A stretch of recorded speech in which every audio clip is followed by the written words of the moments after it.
ॐ गं गणपतये नमः। ॐ ऐं सरस्वत्यै नमः।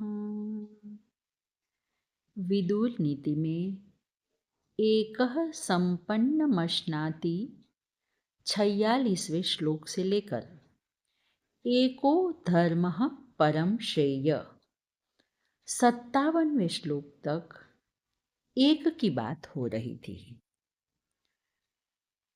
58वें श्लोक से दो की बात विदुर जी ने शुरू की।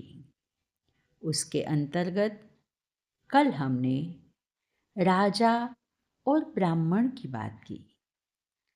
जो राजा आक्रमणकारी से युद्ध नहीं करता और जो ब्राह्मण अपने ज्ञान के वितरण हेतु देश विदेश में भ्रमण नहीं करता, उसे यह पृथ्वी निगल जाती है।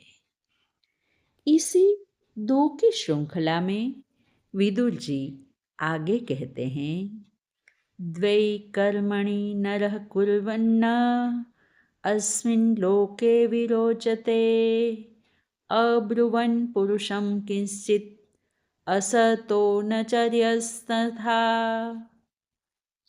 किसी के प्रति कठोर वचन न बोलने वाला और दुष्टों का आदर न करने वाला मनुष्य संसार में यश प्राप्त करता है। वाणी के 5 प्रकार है। पहला है मीठी वाणी, जो सज्जनता भरी शुद्ध उच्चार के साथ हितकारी होती है, जो बहुत दुर्लभ है।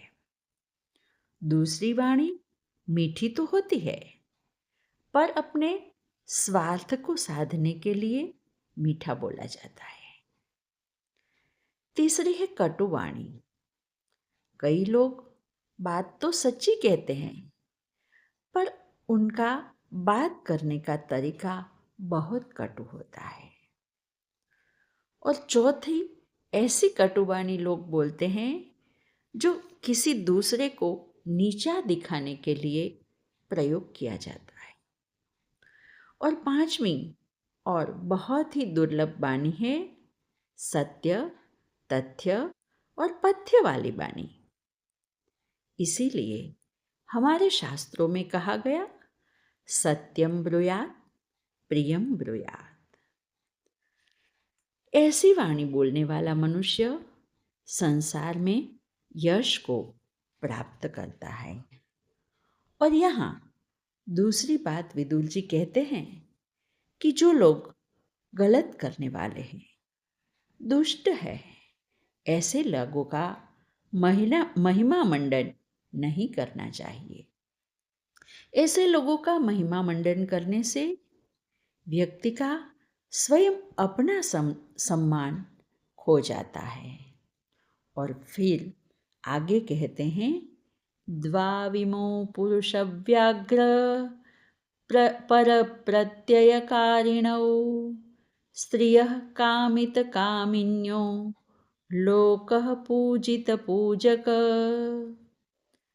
दूसरी स्त्री द्वारा चाहे गए पुरुष को प्राप्त करने की इच्छा रखने वाली स्त्रियां तथा दूसरों के द्वारा पूजित मनुष्य को आदर देने वाले पुरुष, ये दोनों अपने ऊपर तनिक भी भरोसा नहीं करते। वे केवल दूसरों पर विश्वास करके चलने वाले होते हैं। और फिर आगे कहते हैं, द्वाविमौ कंटकौ तीक्ष्णो शरीर परिशोषिणौ यश्चादन कामयते यश्च कुप्यत्यनीश्वर। निर्धन होकर महत्वाकांक्षी होना तथा असमर्थ होकर क्रोध करना, ये दोनों स्थितियां शरीर को सुखा देने वाले कांटों के समान हैं। इसके ऊपर विशेष चर्चा हम कल करेंगे। आज बस इतना ही। हरि ओम।